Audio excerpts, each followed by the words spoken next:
som tá ok? Tá saindo? Primeira vez que eu uso esse negócio aqui, eu tô meio nervoso. Não só nervoso por ser a primeira vez que eu uso isso, mas, obviamente, por ser a primeira vez que eu tô aqui pregando na igreja. Estou acostumado aqui a cantar, em alguns domingos ministrar o louvor, como o Jonatas fez hoje, mas pregar é um pouco diferente. Eu estou um pouco nervoso só, mas é uma bênção, é um privilégio, uma honra muito grande poder servir a igreja dessa forma, poder ser chamado por Deus para servir da forma como Ele me capacita, como Ele nos dá dons e talentos. Então é uma honra poder ter sido chamado pelo pastor Laci para pregar aqui hoje, na ausência dele, e fiquem tranquilos que o Laci me acompanhou durante toda a semana, assim, durante todo o preparo do culto, então ele tá com o aval dele aqui, então não vou falar nenhuma besteira, eu espero. Mas é isso, é muito bom estar aqui, é muito bom ver todos vocês, e eu espero que Deus esteja falando aos nossos corações aqui hoje. Eu gostaria de começar direto com a leitura do nosso texto base de hoje, Mateus capítulo 6, eu esqueci de passar para a Nath, desculpa.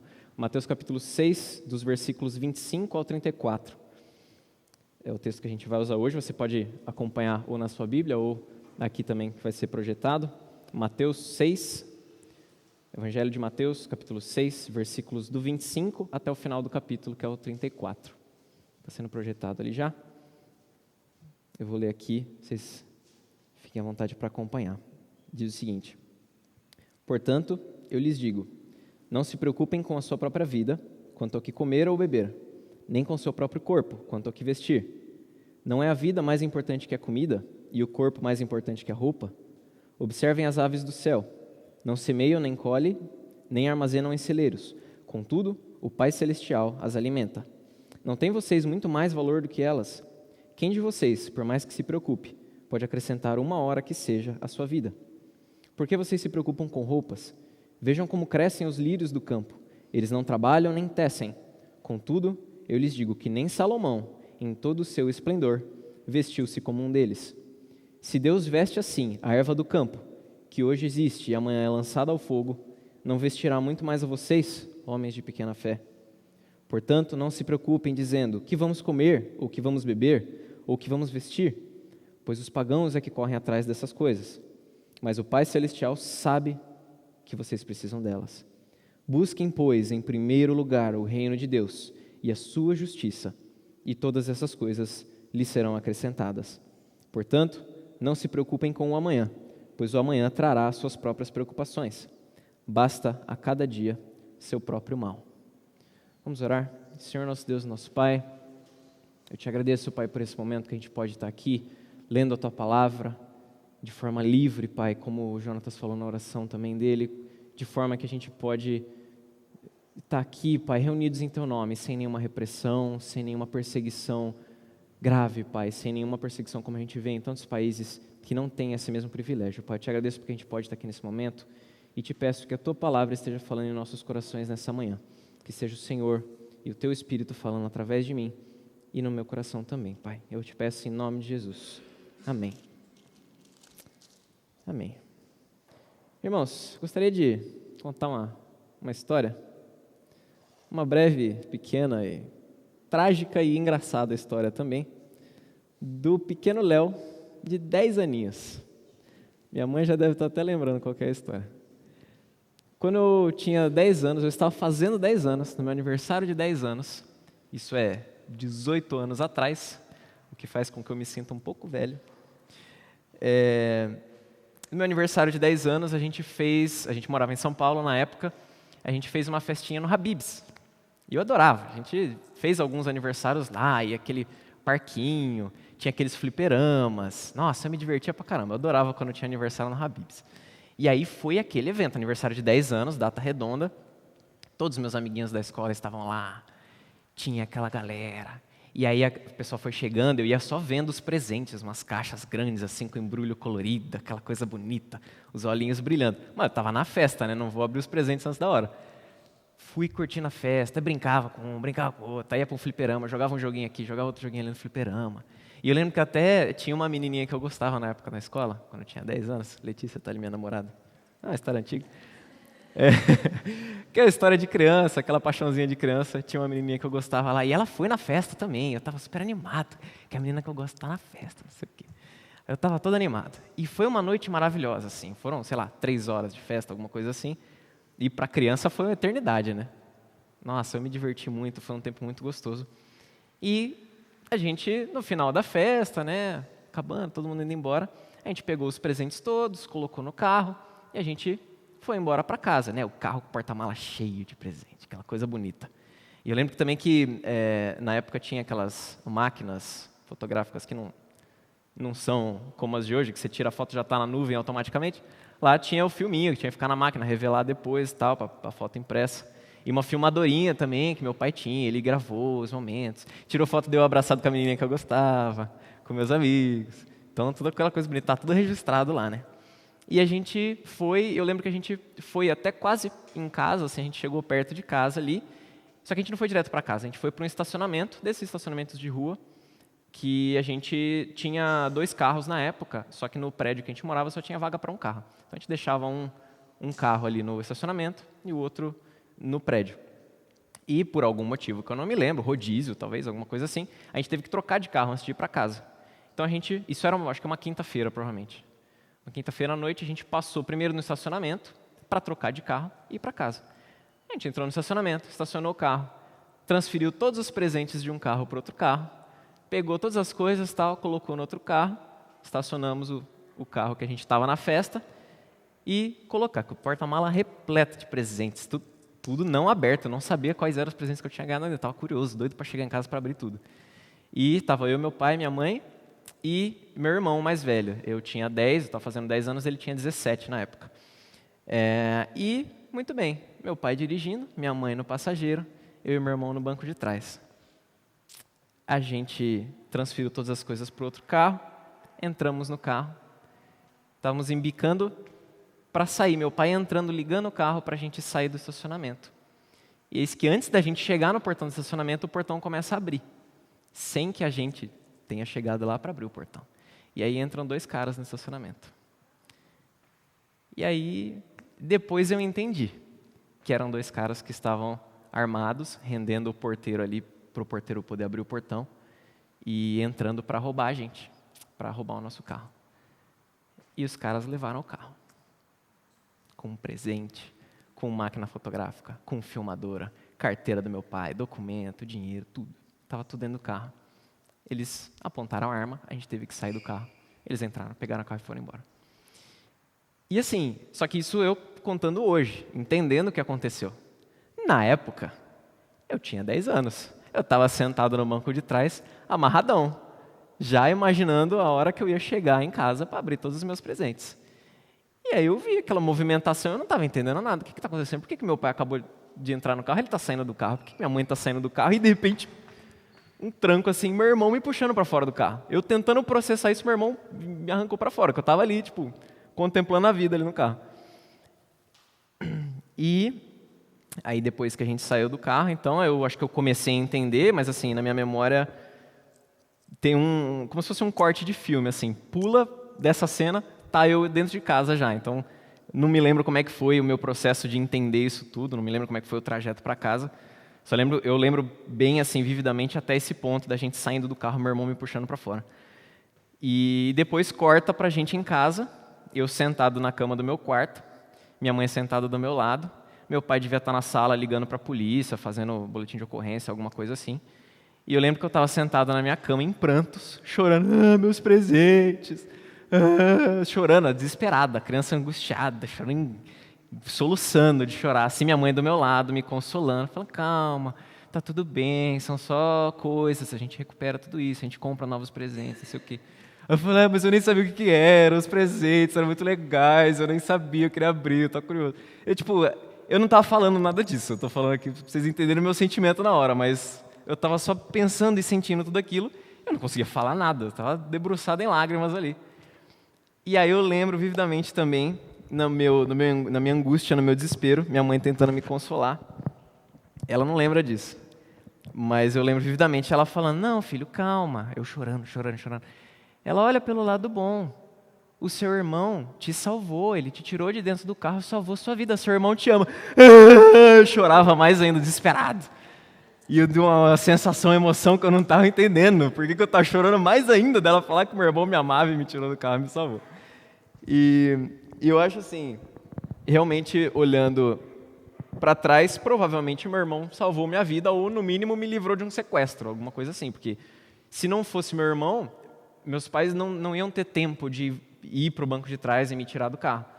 Foi tudo muito rápido, os caras já estavam entrando no carro quando meu irmão estava me puxando para fora. Então foi um reflexo dele ali que provavelmente, talvez tenha salvado minha vida, talvez tenha me livrado de um sequestro no mínimo. Mas assim, eu lembro que ficou marcado na minha memória que eu estava sofrendo muito por causa daqueles presentes que eu nem sabia quais eram. E depois eu estava sofrendo mais ainda de perceber que meu irmão me amava, mas eu não entendia muito bem o que aquilo significava. Mas meu irmão sempre foi uma figura assim, que eu admirei muito.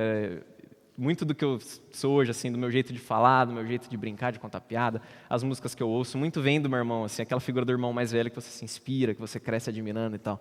Então, acho que tinha muito um sentimento de aprovação. Ele é meio friozão, assim, não demonstra muito sentimento. Então, eu queria sempre agradar meu irmão, querer que meu irmão, né, gostasse que eu estivesse junto ali, brincasse com ele e tal. Então, acho que tinha um pouco dessa busca por aprovação, assim, que eu na época não entendi, obviamente, mas que hoje eu reconheço. E é uma história engraçada de lembrar, assim, de perceber o quanto que eu, com 10 anos, uma criança teoricamente inocente, me preocupava com coisas, com brinquedos, com presentes. E até além a gente perdeu o carro também, perdeu o documento, imagens ali, as fotos, os vídeos que tinha feito da festa. Eu estava mais preocupado com aquilo do que grato por ter tido um bom momento, por ter tido um tempo gostoso entre amigos e família. E também eu estava preocupado, assim, de uma forma diferente, mas emocionado, preocupado ali de alguma forma com a aprovação do meu irmão, com saber que o meu irmão me amava, com aquele sentimento. Eu estava preocupado com o que ele pensava de mim, com o que ele sentia por mim. Isso também me impactou muito nessa história. E a gente chega nesse texto, a gente vê o que Jesus está falando aqui, de não se preocupar com o que comer, com o que beber, não se preocupar com as roupas, com as coisas materiais. O contexto dessa passagem que a gente leu é o famoso Sermão do Monte, em que Jesus sobe a um monte para ensinar várias coisas aos seus discípulos, a como viver a vida no reino de Deus, a como buscar uma espiritualidade sincera. E nesse contexto, no início do capítulo, do versículo 1 até o 24 ali, Jesus está focando em vários aspectos, ele está passando por vários aspectos no sermão dele, sobre, repreendendo ali algumas práticas que eles tinham na época, de busca por aprovação dos religiosos, de busca por reconhecimento, orientando contra algumas práticas de buscas materiais. Então Jesus está batendo em vários pontos ali, ele está criticando e mencionando ali que os religiosos da época praticavam boas obras para serem reconhecidos. Praticavam boas obras para que todo mundo visse como eles são bons e generosos. Eles também davam esmolas para ser honrados, para falar, nossa, como ele é generoso, ele deu uma esmola grande para aquele pobre ou para a igreja. Aqueles religiosos também oravam em público, em alta voz, com um discurso bonito, para ser vistos, para falar, olha como ele ora bonito, numa língua que a gente nem entende, está orando lá, sei lá, em latim. A gente aqui, hebreus, a gente não fala latim, mas ele está orando em latim, que bonito. Eles também jejuavam com o propósito de que as pessoas vissem que eles estavam jejuando. Então, quando eles estavam jejuando, eles ficavam com as feições tristes, com o cabelo bagunçado, com as roupas sujas, para que todo mundo visse e falasse, nossa, olha que homem piedoso, ele está fazendo jejum, que bonito. Jesus está, então, nessa passagem, um pouco antes do que a gente leu, criticando essas práticas dos religiosos. E ele também orienta sobre algumas coisas importantes, como, por exemplo, não acumular tesouros na terra, que são perecíveis, que podem ser roubados, que podem estragar, coisas materiais que não duram. E ele também adverte que não se pode servir a dois senhores, a dois deuses. Jesus menciona aqui especificamente, um pouco antes dessa passagem, que não se pode servir a Deus e ao dinheiro. E é muito legal, eu vi uma pregação que o pregador ali, eu não lembro quem era, ele enfatiza bastante que dinheiro aqui é uma personificação, é uma entidade. Jesus está falando, o termo que ele usa ali, é como se fosse um Deus. Ele, se não me engano, é Mamon, o termo original. É o Deus do dinheiro, ou o dinheiro como se fosse um Deus, como se fosse uma entidade personificada. Então Jesus está falando, não se pode servir a um Deus e ao Deus do dinheiro. Não se pode colocar o dinheiro no lugar de prioridade na sua vida, como se fosse o seu Deus, o dinheiro, ou posses materiais, ou o que quer que seja, e servir a Deus ao mesmo tempo, ao Deus único e verdadeiro. Então, nesse contexto anterior, Jesus está passando por todas essas coisas, e aqui no trecho que a gente leu, especificamente dos versos 25 ao 32, Jesus continua falando de coisas terrenas, de não nos preocuparmos com essas coisas terrenas materiais, como comida, como bebida, como roupas. E isso reflete assim, isso mostra para a gente que Jesus estava orientando naquela época, preocupado com o comportamento daquela época, em que os religiosos e o povo ali de maneira geral buscava muito e focava muito nessas coisas. Buscava coisas materiais, buscava realizações terrenas, buscava aprovação humana, buscava reconhecimento das pessoas. E a gente nota por essa pregação de Jesus que isso era uma prática da época. Mas a gente também nota pela pregação de Jesus, pelo sermão dele, que as pessoas não buscavam um relacionamento sincero com Deus. As pessoas não oravam para conversar com Deus. As pessoas não jejuavam para se dedicar em oração, para se dedicar em louvor a Deus. As pessoas não davam esmolas pelo bem do outro. Não praticavam boas obras para edificar uma vida, e sim para serem reconhecidos. Então ele critica muito e a gente percebe como era o povo daquela época. E os próprios discípulos de Jesus, é engraçado a gente vendo numa passagem um pouco mais para frente, em Mateus 16, não precisa nem colocar ali, mas só para ter referência, Mateus 16, alguns capítulos para frente, em que os próprios discípulos de Jesus se preocupavam com o que iriam comer. Sendo que nessa passagem, capítulo 16, versículos 5 a 11, eles tinham acabado de passar pelas 2 multiplicações de pães e peixes que Jesus fez. Então Jesus estava com o povo passando fome ali, Jesus pega pães e peixes, multiplica, alimenta toda uma multidão. Os discípulos estavam ali. Depois, alguns dias depois, tempos depois, Jesus faz a mesma coisa, está com a multidão ensinando pães e peixes para poucas pessoas, ele pega e multiplica para uma multidão de milhares e alimenta essa multidão. Pouco tempo depois, em Mateus 16, 5 a 11, os discípulos viram para Jesus e falaram, mas viu? Aliás, os discípulos estão preocupados porque eles tinham esquecido de levar comida, onde eles estavam ali, e Jesus está ensinando alguma coisa, fazendo uma parábola ali, uma analogia com comida, ensinando sobre o fermento dos fariseus, cuidado com o fermento dos fariseus, alguma coisa nesse sentido. E os discípulos falam, mas será que ele está falando de comida porque a gente esqueceu do pão? Jesus acabou de multiplicar o pão, cara, por que vocês estão falando disso? Então, e Jesus repreende eles, falou, vocês não entenderam ainda do que eu estou falando? Os próprios discípulos de Jesus, que caminhavam com ele, os apóstolos, os famosos 12, se preocupavam com comida, sendo que eles estavam do lado do Messias, que havia multiplicado a comida. E então a gente olha para esse texto, para esses exemplos, e a gente pensa, nossa, mas os religiosos daquela época e os discípulos, eles não tinham um entendimento, uma perspectiva e ficavam se preocupando com essas coisas materiais. Mas aí eu te trago para os dias de hoje, que assim como os religiosos, os discípulos naquela época, hoje a gente também coloca nosso coração tanto com coisas terrenas. Seja com dinheiro, que a gente se preocupa com dinheiro, com posses materiais, seja com coisas como aprovação também, como os religiosos aqui que a gente viu, com aprovação de outras pessoas, como fama, reconhecimento, como conquistas, realizações no trabalho, promoções, status, cargos. A gente também se preocupa muito com lazer, com descanso, com entretenimento.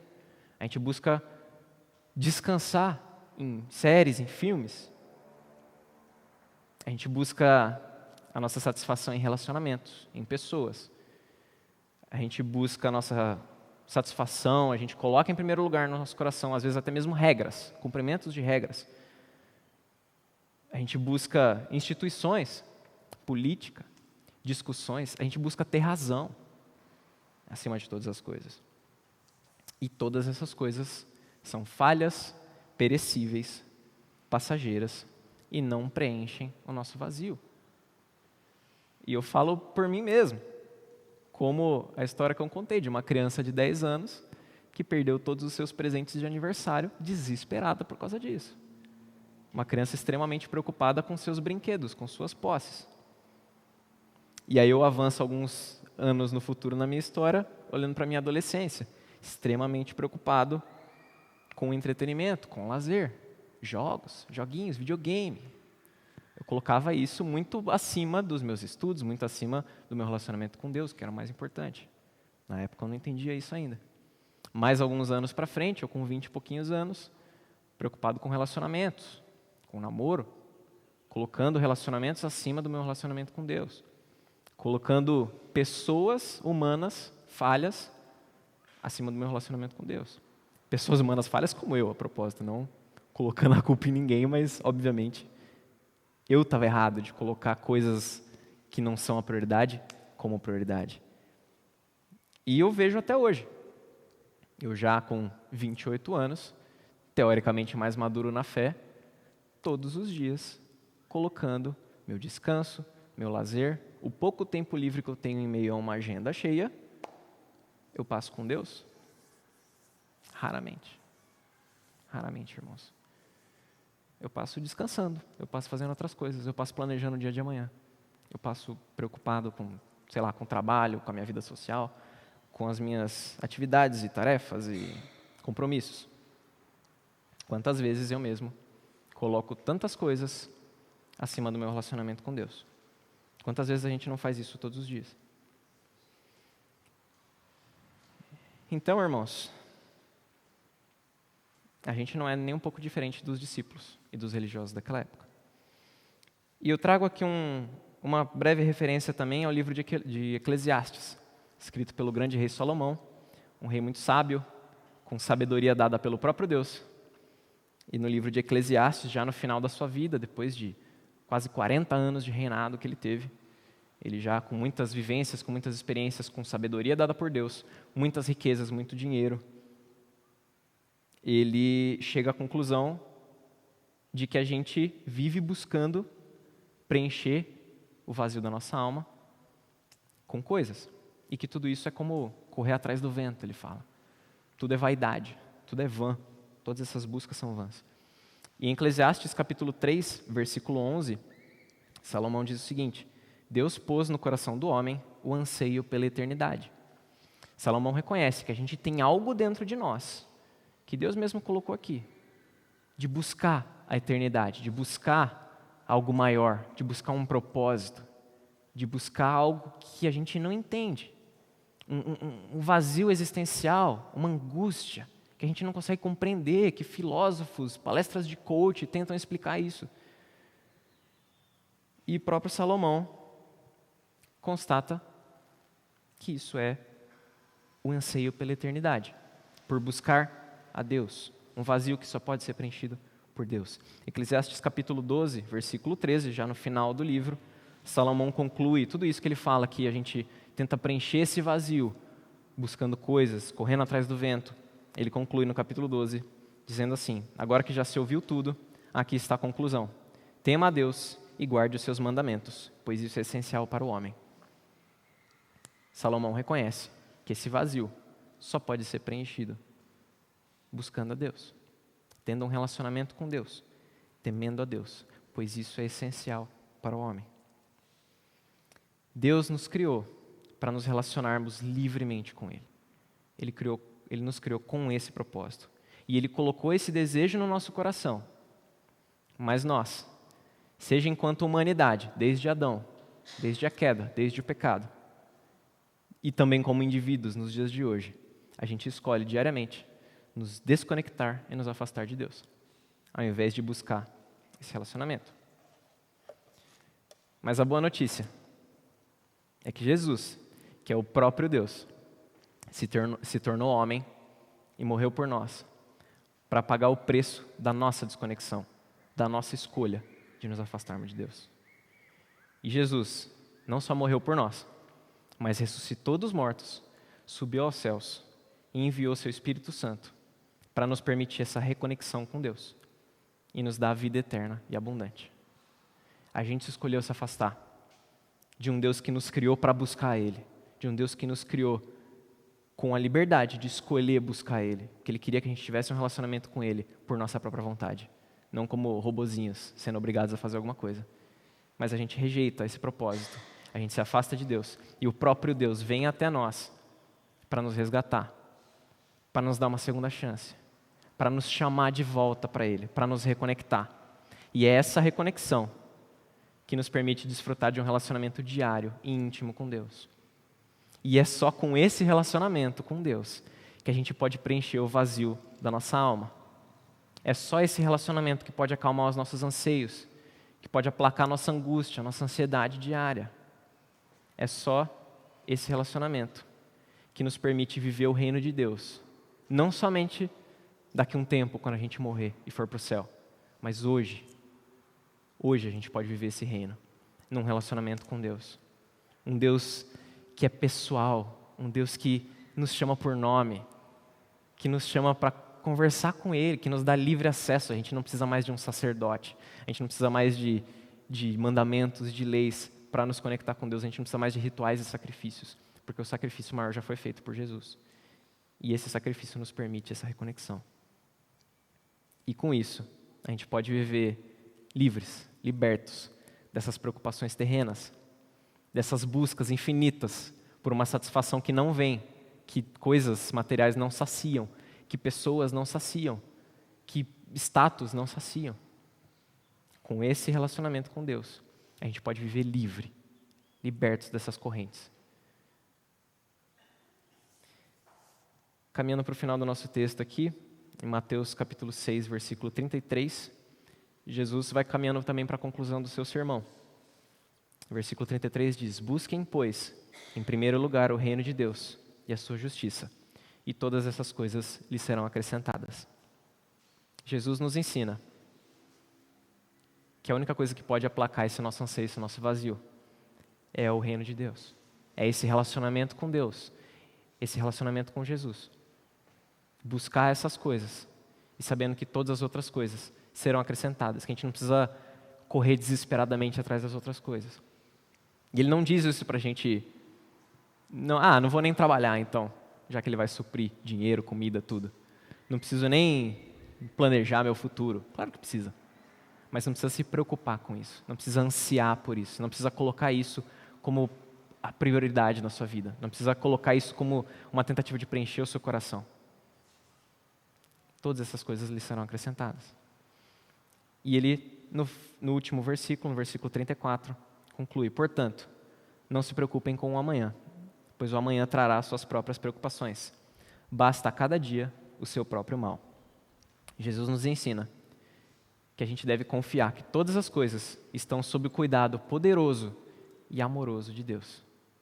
Como a gente cantou aqui, Bom Pai, Jesus nos ensina que Deus é o nosso Pai, Ele nos chama de filhos, e Ele é bom, e Ele nos ama, e Ele supre todas as nossas necessidades, como um pai que cuida de um filho, um pai que é perfeito, que é amoroso, diferente de qualquer pai terreno e humano.